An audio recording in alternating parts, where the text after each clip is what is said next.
Kini senja telah tiba, dan Almitra sang pendeta wanita berkata,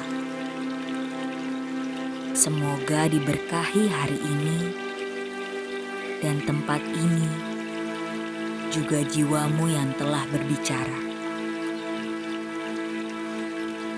Dan dia berkata, "Akukah yang bicara?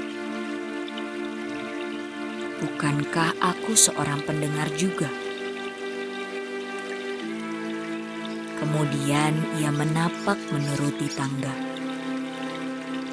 meninggalkan kuil, dan semua orang mengikutinya. Dan ia tiba di perahu, lalu berdiri tegak di geladak. Sekali lagi ia memandang orang-orang, dan dengan nada tinggi ia berkata, "Rakyat Orpales tercinta, angin telah memanggilku pergi.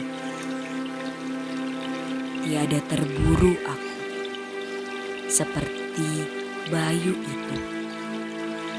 Namun aku harus pergi.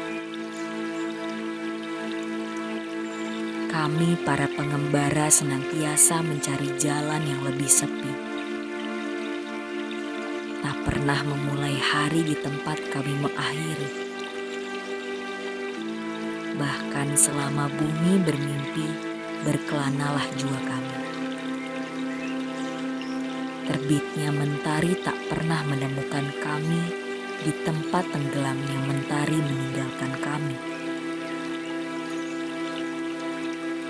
Kami adalah benih tanaman dari jenis yang kuat bertahan, dan dengan kematangan dari kepenuhan hati, kami menyerah pada angin untuk disebar ke seluruh negeri.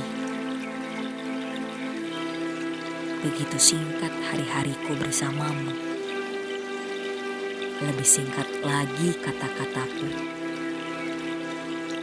Namun, jika suaraku telah sayup di telingamu, dan cintaku telah lenyap di kenanganmu, maka aku akan datang lagi. Dengan hati makin kaya dan bibir lebih pasrah kepada Roh Suci, aku akan bicara. Ya, aku akan kembali datang bersama gelombang. Dan meski kematian akan menyembunyikan jasadku dan kesunyian yang lebih agung menyelimutiku, aku akan mencari pengertianmu kembali. Dan tak akan sia-sia aku mencari. Jika yang aku katakan adalah kebenaran, kebenaran itu akan meningkapkan diri dalam suara yang lebih hening, dan dalam kata-kata yang lebih akrab dengan pikiranmu. Aku pergi bersama angin, rakyat Orpales, tetapi tidak menuju kehampaan. Dan jika hari ini belum merupakan pemenuhan kebutuhan dan cintaku, biarlah ia menjadi janji antara kau dan aku sampai suatu hari nanti. Kebutuhan manusia silih berganti, namun tidak cintanya. Tidak pula hasratnya agar cinta memenuhi kebutuhannya. Karenanya, ketahuilah bahwa dari kesunyian agung, aku pasti akan kembali. Kabut yang mengambang di saat fajar hanya meninggalkan tetesan embun di ladang, akan bangkit dan menggumpal sebagai awan, lalu jatuh ke bumi sebagai hujan. Dan aku bukannya tak mirip kabut itu. Di keheningan malam, aku berjalan di lorong-lorong kotamu. Sedang rohku telah memasuki rumah-rumahmu. Maka detak jantungmu berdegup pula di hatiku. Dan napasmu menghembus di wajahku. Ku kenal kalian semua dan ku tahu kegembiraan dan kesedihanmu. Dalam tidur mimpimu menjadi mimpiku. Dan seringkali di tengah-tengahmu, aku jadi sebuah telaga di antara gunung-gunung biru. Aku memantulkan puncak-puncak dalam dirimu dan lereng-lereng berliku. Bahkan ku tangkap lintasan gagasan dan keinginanmu. Dan di tengah kesunyianku, berderailah tawa anak-anakmu di anak-anak sungai. Dan kerinduan masa mudamu di sungai-sungai. Ketika sampai ke kedalaman, anak-anak sungai dan sungai-sungai tak juga berhenti menyanyi. Tapi yang lebih manis dari tawa dan lebih agung dari kerinduan menyelinap di dada.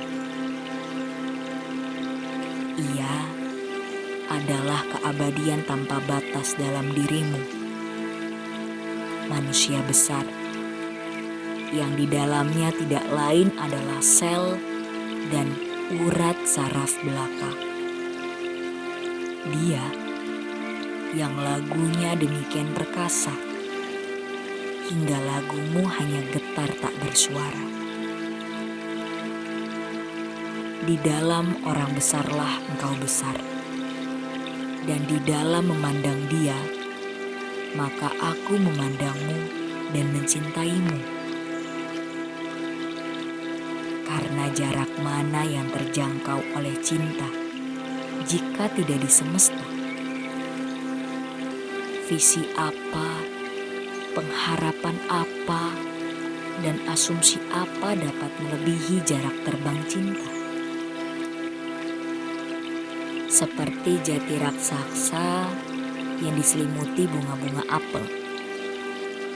Itulah dia manusia besar di dalam dirimu. Kekuatannya mengikatmu dengan bumi. Keharumannya mengangkatmu ke angkasa. Dan di dalam ketahanannya kau tak kenal kematian. Dikatakan kepadamu bahwa seperti rantai, kau sama lemahnya dengan mata rantainya yang paling lemah. Ini baru setengah kebenaran. Kau juga sekuat mata rantainya paling kuat. Mengukurmu dari tindakanmu yang paling kecil adalah seperti mengukur kekuatan lautan dari kerapuhan buinya. Menilaimu dari kegagalanmu adalah seperti menimpakan kesalahan pada musim karena silih bergantinya. Ya, engkau seperti samudra. Dan meskipun kapal besar penuh muatan menunggu air pasang di pantaimu, bahkan seperti samudra engkau tak dapat mempercepat air pasangmu. Dan engkau juga seperti musim. Dan meski di musim dinginmu, engkau menyangkal musim semimu. Namun musim semi yang bersandar di dadamu hanya tersenyum dalam kantuknya dan tidak merasa sakit hati. Jangan kira ku ucapkan kata-kata ini agar kau dapat berkata satu sama lainnya. Dia memuji kita, dia hanya melihat yang baik dalam diri kita. Aku hanya bicara kepadamu dalam rangkaian kata tentang sesuatu yang engkau telah tahu dalam pikiranmu. Dan apalah pengetahuan kata selain bayangan pengetahuan tanpa kata? Pikiranmu dan jalinan kataku adalah gelombang dari ingatan terpatri yang merekam hari-hari kita kemarin. Dan masa-masa jauh silam ketika bumi belum mengenal kita dan dirinya. Dan malam-malam ketika bumi dilanda kekacauan. Orang bijaksana telah mendatangimu untuk mengajarkan kearifan. Aku datang untuk mengambil kearifan. Dan lihatlah, aku telah menemukan yang lebih besar dari kearifan, yaitu jiwa membara dalam dirimu yang senantiasa mengembangkan dirinya. Sementara kau yang lalai terhadap perkembangannya, meratapi hari-harimu yang makin sahih. Hanya kehidupan yang mencari kehidupan tubuh belaka yang gentar menghadapi kuburan. Tidak ada kuburan di sini. Gunung-gunung dan dataran adalah sebuah tilam buayan dan batu loncatan. Apabila kau lewati tanah suci tempat kau baringkan nenek moyangmu, lihatlah dengan seksama tempat itu. Dan kau akan lihat dirimu dan anak-anakmu sendiri bergandengan sambil menari-nari. Sesungguhnya kau sering bersuka cita tanpa menyadarinya. Orang-orang telah datang kepadamu, memberimu janji emas demi memperteguh keimananmu. Dan untuk itu kau beri mereka harta dan kuasa dan kemegahan dunia. Sedangkan aku ini, janji pun tak juga aku berikan. Namun begitu melimpah balasanmu kepadaku. Kau beri aku dambaan yang lebih mendalam setelah kehidupan. Sungguh tidak ada pemberian yang lebih berharga bagi seseorang selain apa yang mengubah seluruh tujuannya menjadi bibir yang kering dan seluruh kehidupan menjadi mata air kehidupan. Dan di sini terletak kehormatan dan imbalanku. Setiap kali aku datang ke mata air itu untuk minum, aku mendapati air hidup itu sendiri sedang kehausan. Dan ia meminumku selagi aku meminumnya. Mungkin di antaramu ada yang menganggap aku tinggi hati, segan menerima hadiah. Terlalu sombong aku untuk menerima upah. Tapi bukan hadiah. Dan meski aku telah makan buah-buahan di antara bebukitan, ketika kau rela mengajakku duduk di meja makan dan tidur di ember kuil ketika kau ikhlas menawarkan penginapan di rumahmu. Namun, bukankah perhatianmu yang penuh kasih atas siang dan malamku yang menjadikan santapanku manis di mulutku dan memberkahi tidurku dengan mimpi penuh nikmat? Untuk ini, aku bersyukur padamu. Kau telah memberi banyak tanpa merasa telah memberikan semua. Sesungguhnya, kebaikan yang menatap dirinya di cermin berubah jadi batu. Dan perbuatan baik yang memanggil dirinya sendiri dengan nama lembut menjadi orang tua bagi sebuah kutukan.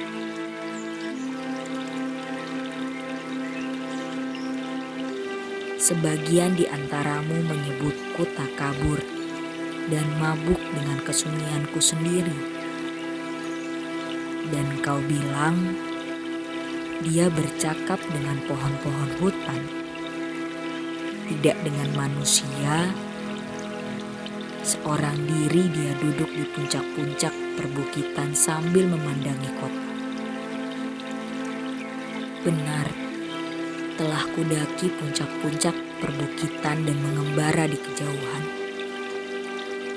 Bagaimana aku dapat memandangmu kecuali dari ketinggian atau kejauhan? Bagaimana orang bisa dekat kecuali jika ia jauh? Sebagian yang lain berbicara kepadaku tanpa kata-kata. Ujarnya, "Oh, orang aneh, orang ganjil, pecinta ketinggian yang tak terjangkau. Mengapa tinggal di antara puncak-puncak gunung, tempat elang bersarang?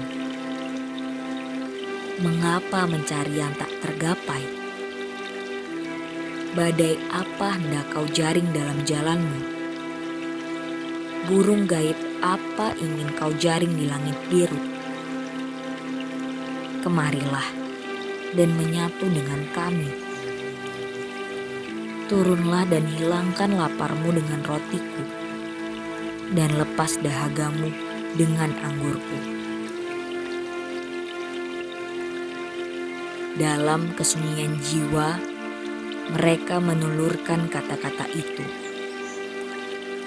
Namun, jika kesunyian mereka makin dalam, mereka akan mengerti bahwa yang kucari tidak lain adalah rahasia suka dan dukamu.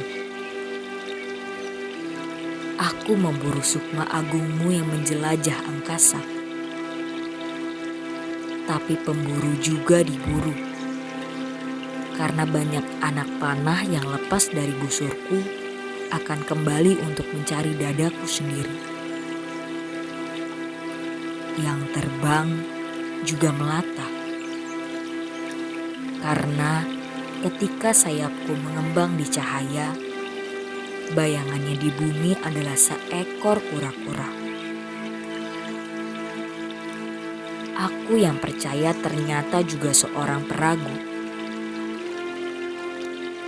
Sering jariku menekan lukaku sendiri demi keyakinan yang lebih besar padamu dan pengetahuan yang lebih dalam tentangmu. Dengan keyakinan dan pengetahuan inilah aku berkata,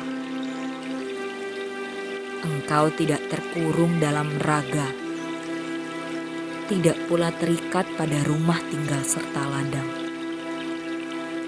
Engkau menjelajah gunung dan mengembara bersama angin. Dia tidak merangkak ke matahari untuk mencari kehangatan atau menggali lubang ke dalam kegelapan untuk mencari perlindungan.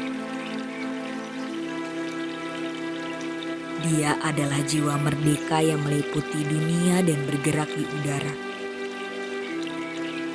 Jika kata-kata ini samar, jangan berusaha mencari kejelasannya. Kabur dan samar adalah awal dari segala hal, namun bukan kesudahannya. Dan aku dambakan kalian mengenangku sebagai awal. Kehidupan dan semua yang hidup diciptakan di dalam kabut, bukan di dalam kristal. Dan siapa yang tahu bahwa kristal adalah kabut yang mengental? Inilah yang kuingin agar kau kenang saat kau mengenangku, bahwa apa yang tampak paling rapuh dan bingung dalam dirimu adalah yang paling kuat dan paling teguh. Bukankah napasmu yang menegakkan dan mengeraskan tulang-tulangmu? Bukankah mimpi yang sudah tak kau ingat lagi yang telah membangun kotamu dengan segala isinya? Jika kau mampu melihat gelombang napas, kau tak akan mampu melihat yang lain. Jika kau dapat menangkap bisikan mimpi, suara lain tak akan terdengar lagi. Tetapi kau tak dapat melihat, tidak pula mendengar. Demikian baik adanya. Selubung yang menutupi matamu akan terangkat oleh tangan yang menciptakannya. Dan tanah yang menyumbat telingamu akan tersingkir oleh jemari yang mengepalkannya. Dan kau akan melihat, dan kau akan mendengar. Namun, kau tak boleh mengecam karena telah mengalami kebutaan. Juga tidak boleh menyesali karena telah menjadi tuli. Karena di hari itu, kau akan mengetahui rahasia terpendam di balik segala kejadian. Dan kau akan mensyukuri kegelapan, sebagaimana kau mensyukuri cahaya terang. Setelah mengucapkan ini, dia memandang sekeliling, dan dia melihat nahkoda kapal sudah berdiri dekat kemudi. Ganti berganti mengamati layar terkembang dan cakrawala luas yang menanti di kejauhan. Dan dia berkata, "Sabar, sabar, adalah nahkoda perahu." Angin yang bertiup dan gelisah adalah layarnya. Bahkan kemudi memohon arahan. Namun diam-diam nahkodaku menunggu kesunyianku. Dan inilah para pelautku yang telah mendengar lagu agung samudra, juga sabar memasang telinga. Kini mereka tak perlu menunggu lagi. Aku telah siap untuk pergi. Sungai telah sampai pada samudra. Dan sekali lagi ibu agung itu mendekap sang putra di dadanya. Selamat tinggal rakyat Orpales. Hari telah berlalu. Ia mengatupkan diri seperti teratai mengakhiri hari. Segala pemberian di sini akan kami simpan. Jika belum juga cukup, maka kita mesti berkumpul sekali lagi, menengadah tangan kepada sang pemberi. Jangan lupa bahwa aku akan kembali. Sebentar lagi kerinduanku akan mengumpulkan debu dan busa bagi tubuh baru. Sebentar lagi istirahat sejenak di atas angin. Dan seorang ibu baru akan melahirkanku. Selamat tinggal padamu dan masa muda yang kulewati bersamamu. Baru kemarin kita berjumpa dalam impian. Telah kau nyanyikan lagu untukku dalam kesunyianku, dan ku bangun menara di angkasa dari kumpulan rindu. Tetapi kini tidur kita telah tiada, dan mimpi telah pergi, hari telah tinggi. Terik siang sudah menerpa, dan kita sadar saat perpisahan telah tiba. Jika dalam senja kenangan kita akan berjumpa kembali, kita akan bicara lagi bersama, dan kau akan menyanyi untukku lagi, yang lebih dalam berisi. Jika tangan kita berjumpa dalam mimpi, mari kita bangun menara baru di angkasa. Sambil berkata demikian, dia memberi isyarat kepada para awak perahu. Dan mereka melepas jangkar dan memutus segala ikatan perahu. Dan mereka bergerak menuju arah matahari. Gemuruh teriakan dari orang-orang berasal dari satu hati, membumbung ke udara, dibawa ke samudra sangkakala raksasa. Hanya Almitra diam tak bersuara, memperturutkan kapal sejauh mata hingga lenyap di balik kabut. Ketika semua orang telah pergi, ia masih berdiri sendiri mengenang kata-kata terakhir yang terpatri dalam hati. Sebentar lagi, istirahat sejenak di atas angin, dan seorang ibu baru